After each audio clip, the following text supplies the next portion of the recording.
Meron na po ba tayong tunay na kaibigan, mga kapatid? Kaibigan na hindi nang iiwan? Sa John chapter 15 verse 13, wala nang pag-ibig na hihigit pa sa isang taong nag-alay ng kanyang buhay para sa kanyang kaibigan. Mga kaibigan ko kayo kung sinusunod ninyo ang aking mga utos. Ang tinutukoy po dito, mga kapatid, ay walang iba kundi ang ating Panginoong Hesukristo na nag-alay ng kanyang buhay para sa ating lahat.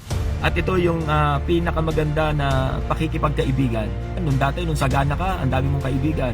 Dati nung ang dami mong pera, ang dami mong kaibigan. Pero nung nawala yung yung pera natin, nawala na rin yung ating mga kaibigan.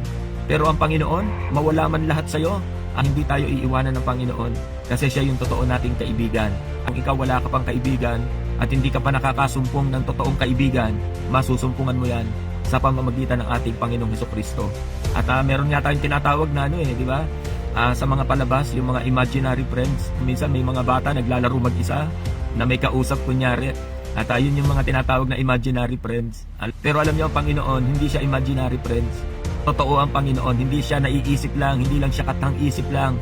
Siya yung ating totoong kaibigan na malalapitan. Sa panahon ng mga problema, sa panahon ng mga pagsubok, meron tayong lalapitan, ating Panginoong Hesukristo. Purihin ang kanyang banal na pangalan.